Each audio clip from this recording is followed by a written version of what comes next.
Un adolescent de 17 ans poignardé. Une autre femme assassinée. Il est visé par des allégations d'inconduite sexuelle. Les formations politiques s'arrachent le vote des familles. Comment faire fructifier votre argent sans risque? Savoir et comprendre les plus récentes nouvelles qui nous touchent. Tout savoir en 24 minutes. En manchette, dans cet épisode, pas de vérification judiciaire pour les entraîneurs en milieu scolaire. Des infirmières obligées de dormir à l'hôpital. Et les jeunes, préparez-vous à avoir le portefeuille serré. Tout savoir en 24 minutes. Tout savoir en 24 minutes. Bonjour à tous, bienvenue au Tout savoir en 24 minutes. Bonjour Jean-François. Bonjour Charlotte. Un rapport commandé par Québec à la suite d'un reportage de l'émission J.E. sur l'entraîneur de basketball, Danny Vincent, qui avait réalisé plusieurs abus, donc du harcèlement physique, psychologique, verbal, révèle que les antécédents judiciaires de plusieurs entraîneurs du milieu scolaire n'ont jamais été vérifiés. On dit que c'est vraiment dévastateur comme rapport parce que ça représente un grand risque pour la sécurité des athlètes. Le gouvernement affirme même qu'il s'agit d'un manque de sérieux.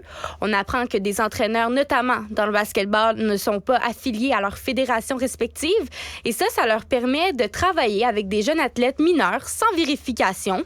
Le rapport propose 6 recommandations pour renforcer la sécurité des athlètes. On suggère entre autres que les entraîneurs fournissent une déclaration élargie de leurs antécédents judiciaires à l'embauche et à intervalles réguliers, donc plusieurs fois durant leur contrat. L'enquête a également souligné le manque de communication entre les fédérations, les organismes et le milieu scolaire. En s'appuyant sur les recommandations de ce rapport-là, le gouvernement du Québec prévoit de renforcer la loi sur la sécurité dans les sports pour mieux encadrer les pratiques et protéger les athlètes. L'objectif est de déposer le projet de loi d'ici cet automne. Inconcevable que ça arrive encore. Là. On a entendu tellement d'histoires de sportifs, des fois qui se sont rendus à des hauts niveaux, là, qui sont revenus sur des entraîneurs qui ont abusé d'eux de toutes sortes de façons, là, que ce soit psychologique ou sexuel, physique, etc. Je comprends pas qu'il y ait encore autant de mailles dans ces filets-là. En même temps, c'est tellement gros. T'sais, tantôt, on a reçu la ministre Charest, puis c'est ce que j'ai demandé, si c'était pas un peu utopique de penser qu'on allait pouvoir scanner tout le monde. Dans le fond, c'est ça qu'on veut faire. Là. On veut scanner le dossier de tous et chacun. Quand on pense à tous les sports, puis là, c'est facile de dire, OK, baseball, tout ça, des grosses fédérations. OK, puis le kinball, il y en a qui jouent au kinball, puis le badminton, puis je veux dire, il y en a là, des sports au Québec, fait que ça sera pas facile, mais il faut s'approcher le plus possible d'un 100%, d'un sans faute, parce que c'est des vies qui sont bousillées par la suite. Et moi, en attendant que tout ça se passe, là, parce que, tu sais, je comprends les projets de loi, tout ça, mais ça, c'est en haut dans les bureaux, là. C'est pas rendu à l'école à Saint-Lin, là. Puis à Saint-Tite, puis tu sais, je veux dire, il faut que ça redescende après ça, là.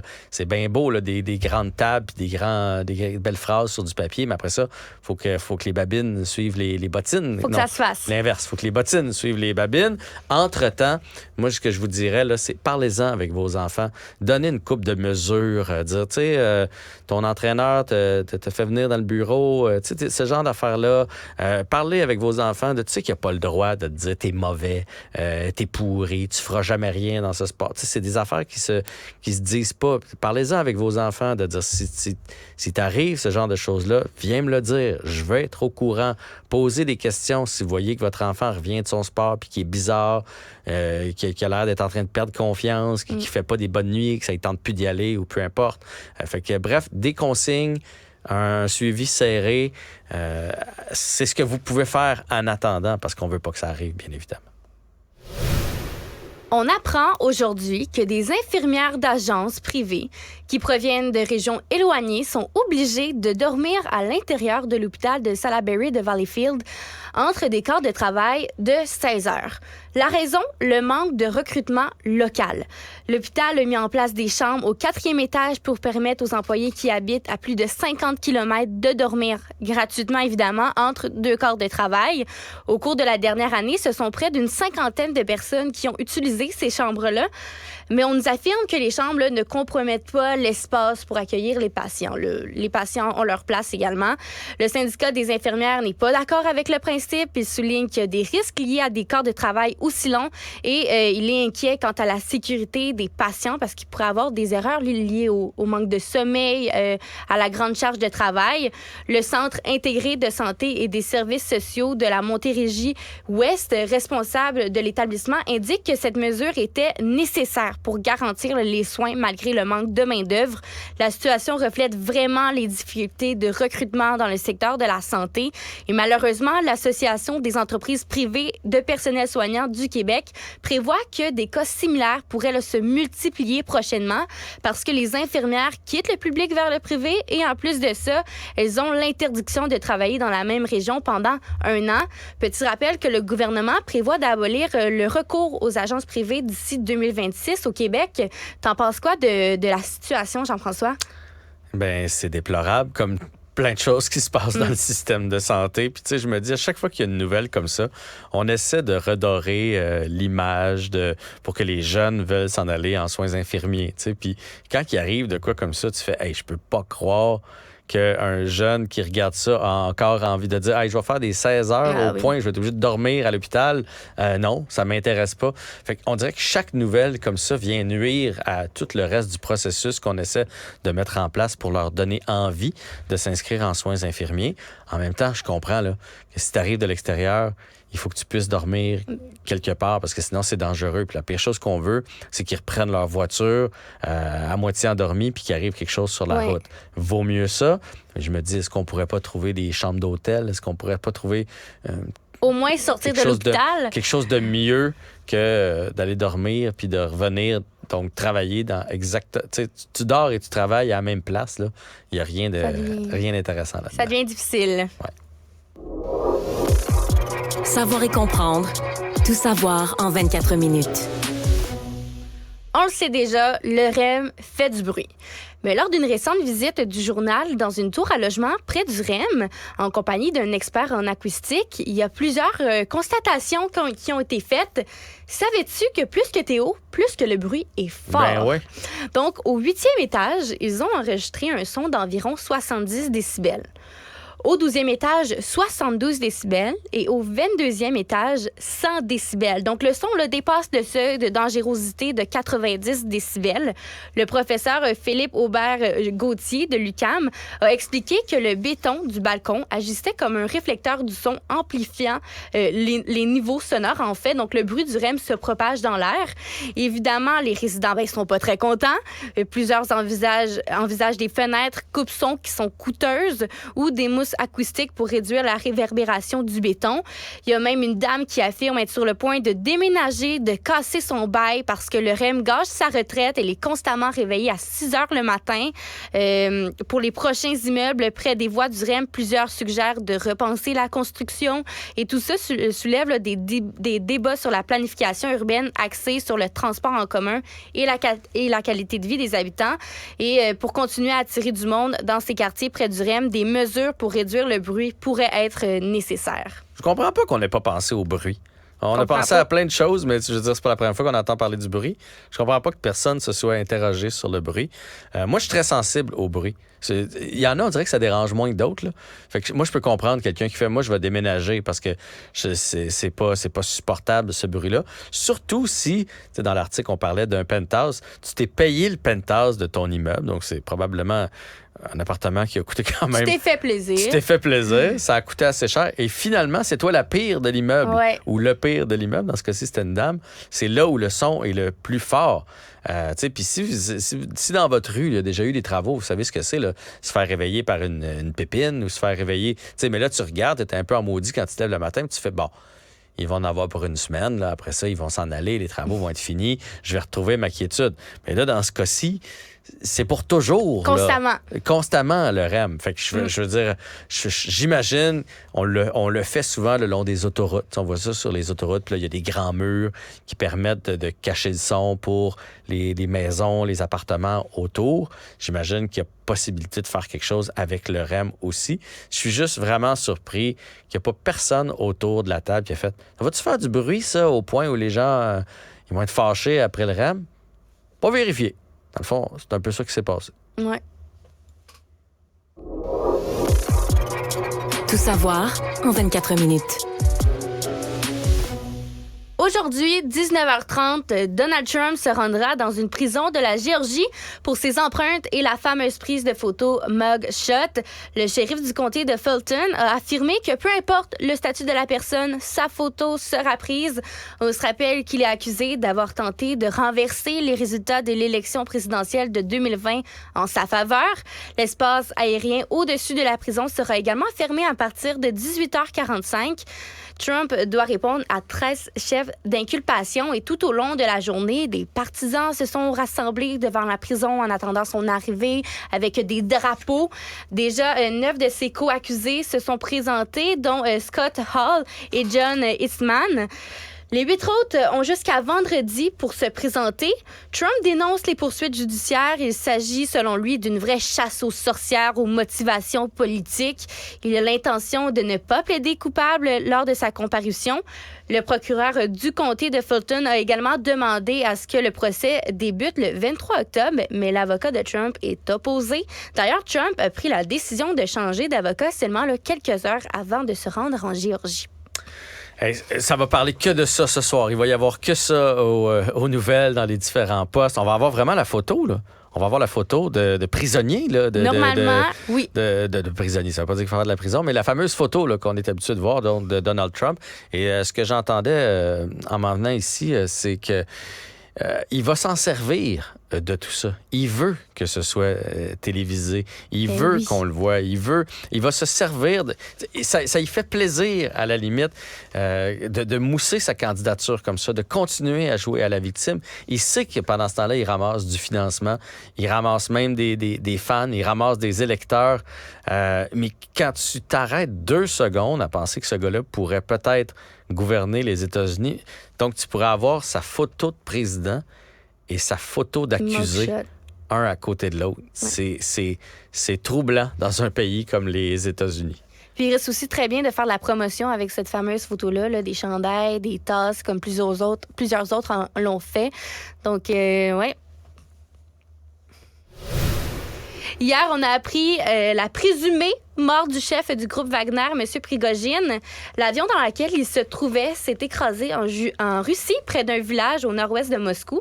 On dit là, présumé mort parce qu'on se base sur la liste de passagers. On ne sait pas s'il était réellement là ou non. Et évidemment, aujourd'hui, il y a tout plein de spéculations et de théories du complot sur la mort de Prigojine, dont l'existence d'un second avion. L'avion était supposé atterrir à Saint-Pétersbourg. Évidemment, ils ne se sont pas rendus là hier, mais il y a eu des allégations selon lesquelles un autre avion lié à son armée privée a été observé atterrissant à Saint-Pétersbourg. Donc, M. Prigojine pourrait être toujours en vie. Ce ne serait pas la première fois qu'il simule sa mort. Il l'a déjà fait en 2019. D'autres disent qu'il pourrait avoir changé d'identité pour voyager incognito. Il y a même un expert de la politique russe qui a suggéré que l'on pourrait le voir en Afrique. Des experts soulignent que Prigojine est reconnu pour sa discrétion et sa prudence en matière de sécurité. On est dans un film. C'est fou, là, tout ce que j'ai lu et entendu au sujet de Prigojine depuis hier. Il y a 3 autres Prigojine avec exactement le même nom en Russie, dont un qui est en prison présentement, fait que ça peut pas être lui. Mais ça pourrait être... Puis c'est lui là, qui les a fait changer de nom.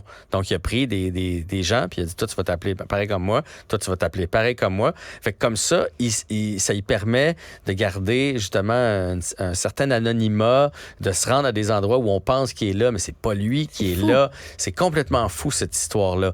Aujourd'hui, Vladimir Poutine est sorti publiquement en remerciant Prigojine pour ce qu'il avait fait. Oui, c'est ça. En donnant ses condoléances. Après ça, évidemment, là, il a dit qu'il était peut-être allé trop loin, mais il a offert ses condoléances à tous les gens qui étaient dans l'avion. Si c'est vrai, la théorie comme quoi c'est Moscou qui a fait tirer l'avion, tu te rends compte de l'odieux de la conférence aujourd'hui. Là, ouais. Tu t'arranges pour que ces gens-là meurent et après ça, tu t'excuses, tu es compatissant publiquement et tout ça. Il a même déclaré que c'était un homme au destin compliqué qui a commis de graves erreurs dans sa vie, mais qui obtenait les résultats qu'il fallait. Et là, il y a un grand quadrillé autour de l'avion, donc personne ne va avoir accès à ça. Donc la vérité, on la connaîtra jamais. Si Prigojine, il veut se cacher dans la la nature, mettons qu'il n'est pas mort. Évidemment, il ne va pas lever la main et dire « Je suis pas mort, parce qu'il sait très bien qu'est-ce qui va y arriver. Écoute, c'est capoté. On imaginerait un scénario de film qu'on réussirait pas à faire quelque chose comme ça. Et ce que je lisais aussi, c'est que si c'est bel et bien la Russie qui a abattu l'avion, on voulait que ce soit aux yeux de tout le monde. On voulait que ce soit filmé. On voulait le symbole de ne me défiez pas, parce que regardez ce qui va vous arriver. Et si c'est vrai tout ça, M. Prigojine ne serait pas le premier. Il y a une liste d'oligarques russes là, qui ont vécu le même sort. Il y en a un qui est tombé en bas de son balcon. Il aurait perdu pied, il est tombé en bas de son balcon.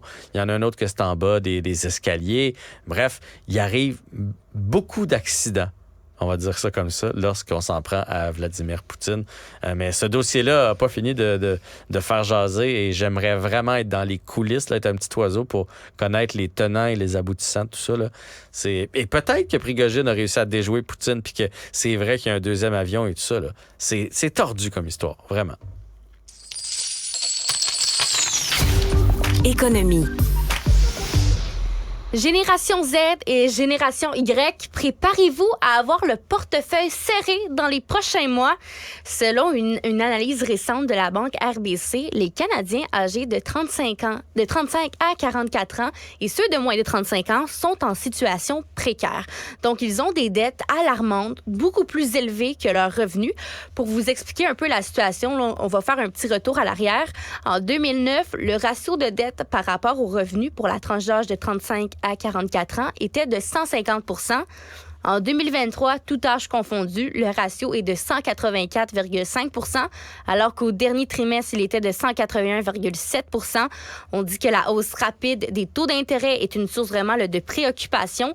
Les propriétaires qui devront renouveler leur hypothèque dans les mois à venir pourraient voir leur paiement mensuel augmenter de 25 % et cela dès le début de 2024. Donc, pourquoi les jeunes adultes devraient se serrer la ceinture plus que d'autres?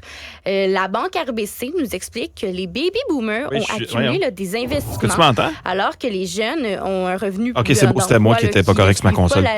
Oui, je suis ailleurs ce soir. Et la banque CIBC prédit également une hausse du taux de chômage. Moi, je suis dans un des studios du Collège de la Cité où j'enseigne. De 2024. Oui. Je veux dire, c'est évident, là, cette affirmation-là, dans le sens que on va s'entendre que lorsqu'on arrive à un certain âge, tu as ta maison qui est payée, ou en tout cas en bonne partie payée. Tu as un fonds de roulement, tu as un fonds pour si t'arrives des imprévus. Tu sais, logiquement, en vieillissant, on est un peu plus à l'aise. Puis s'il arrive de quoi, c'est pas le fun d'aller réhypothéquer sa maison, quelque chose comme ça, mais on a comme de la valeur. Alors que quand on est jeune, on a juste assez, tu sais. On vient juste de commencer à piler de l'argent. On vient de commencer avec la maison. Tu sais, souvent, là, on commence notre petite famille. Tu sais, on a un moins gros salaire parce que, logiquement, à 28, tu as un moins gros salaire qu'à 52 parce que moins d'expérience. Tu vas monter dans la hiérarchie de l'entreprise. Fait que c'est sûr qu'eux autres, le coussin de sécurité, il est pas gros derrière. Fait que la moindre perte d'emploi, inondation dans le sous-sol, les freins qui lâchent sur la voiture, tu sais, le moindre imprévu va venir les affecter vraiment beaucoup plus parce qu'ils ne peuvent pas se revirer de bord. Fait que je comprends. Puis si vous avez la chance de mettre un petit peu d'argent de côté, faites-le présentement parce que les prochaines années vont être difficiles pour les jeunes qui ont déjà commencé et pour ceux qui s'en viennent dans les prochaines années. On remarque des contrastes majeurs au niveau de la construction domiciliaire au Canada. Montréal est au plus bas, contrairement à Toronto et Vancouver, qui s'apprêtent à connaître une année record en termes de construction. Le rythme est si faible à Montréal qu'on se rapproche du creux historique de 1998. Le plus choquant, c'est que ça se passe alors qu'on a une pénurie de logements présentement. C'est une situation qui impacte vraiment les ménages montréalais qui sont à la recherche d'un logement surtout abordable. En chiffres de janvier à juillet 2023, Montréal a connu un rythme annuel d'environ 12 000 nouvelles constructions. Alors qu'à Toronto, on a connu un rythme de 53 500 constructions et à Vancouver, 35 100 nouvelles constructions. Donc, quand même une grande différence. Selon Gilles Ouellette, spécialiste en marketing immobilier, c'est pas une situation qui va s'améliorer rapidement. Il n'y aura pas de reprise significative des mises en chantier au Québec avant la fin de la décennie. Et ça, c'est en raison des coûts fonciers, la main-d'œuvre et la réglementation. Ouais. On arrive à une espèce de point de rupture, là, on dirait, dans le monde de la construction, parce qu'on manque de logements, les taux d'intérêt sont hauts, mais en même temps, on veut faire plus de place à l'immigration. Fait que plus ça va aller, moins on va avoir de logements de disponibles. Et de ce que j'ai compris, c'est que avec les nouveaux taux et tout ça, là, c'est de moins en moins tentant pour un entrepreneur de se lancer dans la construction d'immeubles parce que tu sais pas s'il va être rentable en bout de ligne. Puis je veux dire, quand tu es entrepreneur dans la vie, qu'on aime ça, entendre ça ou pas, le but, c'est de faire des profits. Là. Si moi, je me construis un sixplex, ben, je veux qu'il soit rentable. Tu sais, je veux dire, c'est la raison pour laquelle je me passe ça. Fait que si on a l'impression que ce ne sera pas rentable, ben, on va pas le faire, on va pas se lancer là-dedans.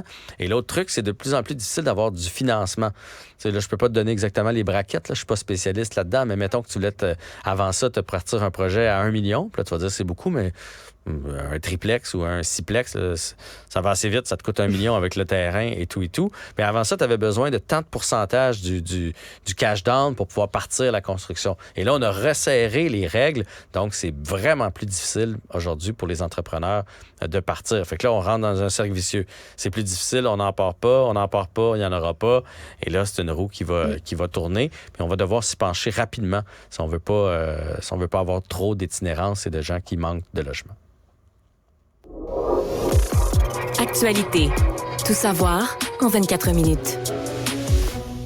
Vous habitez, travaillez, sortez à Montréal, eh bien, préparez-vous pour un automne assez rock'n'roll. 51 chantiers majeurs sont attendus sur les routes du Grand Montréal cet automne. Il s'agit là, du même nombre de chantiers que cet été, mais Mobilité Montréal affirme que 90% des chantiers en cours sont déjà en progression. Donc, il n'y a pas d'amélioration, mais ça s'empire pas.